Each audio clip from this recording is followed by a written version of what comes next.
अद्भुत पौराणिक कथा। शिव और सती का प्रेम। दक्ष प्रजापति की सभी पुत्रियां गुणवती थीं। फिर भी दक्ष के मन में संतोष नहीं था। वे चाहते थे उनके घर में एक ऐसी पुत्री का जन्म हो जो सर्वशक्ति संपन्न हो एवं सर्वविजयी हो। अतः दक्ष एक ऐसी ही पुत्री के लिए तप करने लगे।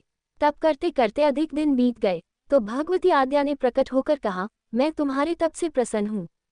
तुम किस कारण तप कर रहे हो? दक्ष ने तप करने का कारण बताया तो माँ बोली, मैं स्वयं पुत्री रूप में तुम्हारे यहाँ जन्म धारण करूंगी। मेरा नाम होगा सती। ब्रह्मा जी ने कहा, सती आद्या की अवतार हैं। आद्या आदि शक्ति और शिव आदि पुरुष हैं। अतः सती के विवाह के लिए शिव ही योग्य और उचित वर हैं। दक्ष ने ब्रह्मा जी की बात मानकर सती का विवाह भगवान शिव के साथ कर दिया। सती कैलाश में जाकर भगवान शिव के साथ रहने लगी। भगवान शिव के दक्ष के दामाद थे, किंतु किसी वजह से दक्ष के हृदय में भगवान शिव के प्रति बैर और विरोध भाव पैदा हो गया। एक बार देवलोक में ब्रह्मा ने धर्म के निरूपण के लिए एक सभा का आयोजन किया था। सभी बड़े बड़े देवता सभा में एकत्र हुए। भगवान शिव भी इस सभा में बैठे थे। सभा मंडल में दक्ष का आगमन हुआ। दक्ष के आगमन पर सभी देवता उठकर खड़े हो गए, पर भगवान शिव खड़े नहीं हुए। उन्होंने दक्ष को प्रणाम भी नहीं किया। फलतः दक्ष ने अपमान का अनुभव किया। केवल यही नहीं, उनके हृदय में भगवान शिव के प्रति ईर्ष्या की आग जल उठी।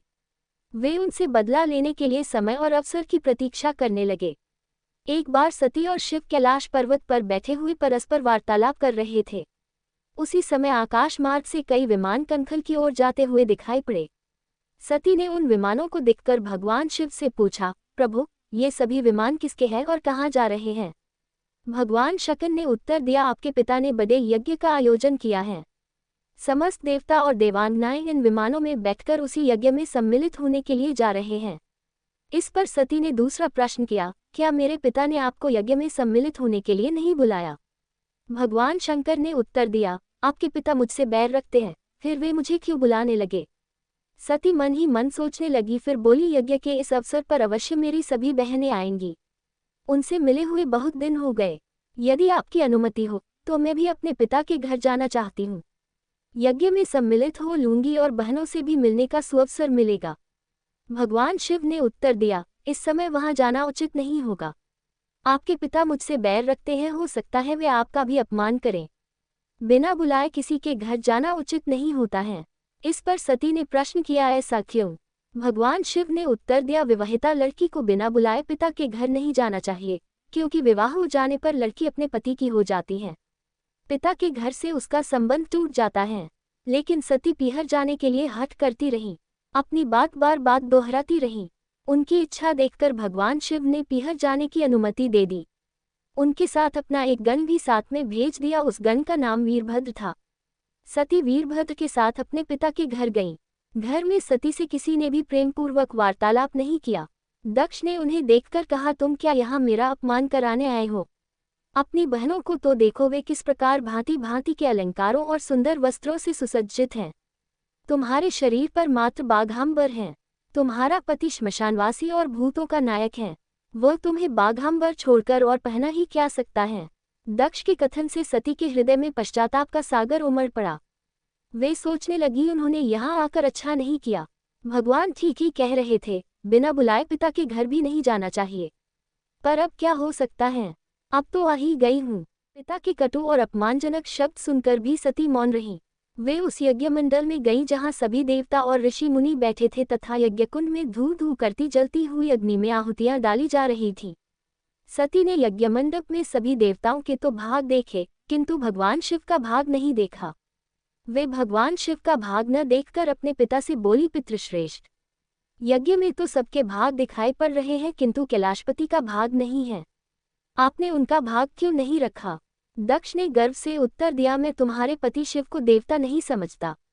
वह तो भूतों का स्वामी, नग्न रहने वाला और हड्डियों की माला धारण करने वाला है। वह देवताओं की पंक्ति में बैठने योग्य नहीं है। उसे कौन भाग देगा? सती के नेत्र लाल हो उठे। उनका मुखमंडल प्रलय के सूर्य की भांति तेजोदीप्त हो उठा। उन्होंने पीड़ा से तिलमिलाते हुए कहा, ओह, मैं इन शब्दों को कैसे सुन रही हूँ, मुझे धिक्कार है। देवताओं, तुम्हें भी धिक्कार है। तुम भी उन कैलाशपति के लिए इन शब्दों को कैसे सुन रहे हो जो मंगल के प्रतीक हैं और जो क्षण मात्र में संपूर्ण सृष्टि को नष्ट करने की शक्ति रखते हैं। वे मेरे स्वामी हैं। नारी के लिए उसका पति ही स्वर्ग होता है। जो नारी अपने पति के लिए अपमानजनक शब्दों को सुनती है उसे नरक में जाना पड़ता है। पृथ्वी सुनो, आकाश सुनो और देवताओं, तुम भी सुनो। मेरे पिता ने मेरे स्वामी का अपमान किया है। मैं अब एक क्षण भी जीवित रहना नहीं चाहती। सती अपने कथन को समाप्त करती हुई यज्ञ के कुंड में कूद पड़ी। जलती हुई आहुतियों के साथ उनका शरीर भी जलने लगा। यज्ञ मंडप में खलबली पैदा हो गई, हाहाकार मच गया। देवता उठकर खड़े हो गए। वीरभद्र क्रोध से कांप उठे। वे उछल उछल कर यज्ञ का विध्वंस करने लगे। यज्ञ मंडप में भगदड़ मच गई। देवता और ऋषि मुनि भाग खड़े हुए। वीरभद्र ने देखते ही देखते दक्ष का मस्तक काटकर फेंक दिया। समाचार भगवान शिव के कानों में भी पड़ा। वे प्रचंड आंधी की भांति कनखल जा पहुंचे। सती के जले हुए शरीर को देखकर भगवान शिव ने अपने आप को भूल गए। सती के प्रेम और उनकी भक्ति ने शंकर के मन को व्याकुल कर दिया। उन शंकर के मन को व्याकुल कर दिया जिन्होंने काम पर भी विजय प्राप्त की थी और जो सारी सृष्टि को नष्ट करने की क्षमता रखते थे। वे सती के प्रेम में खो गए, बेसुध हो गए। भगवान शिव ने उन्मत्त की भांति सती के जले हुए शरीर को कंधे पर रख लिया। वे सभी दिशाओं में भ्रमण करने लगे। शिव और सती के इस अलौकिक प्रेम को देखकर पृथ्वी रुक गई, हवा रुक गई, जल का प्रवाह ठहर गया और रुक गई देवताओं की सांसें।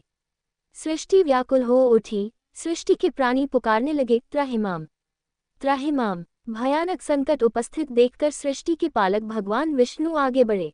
वे भगवान शिव की बेसुधी में अपने चक्र से सती के एक एक अंग को काट काट कर गिराने लगे।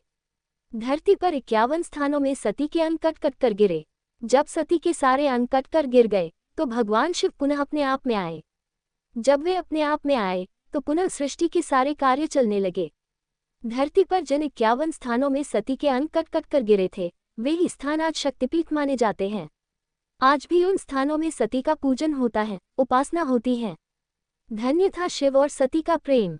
शिव और सती के प्रेम ने उन्हें अमर और वंदनीय बना दिया।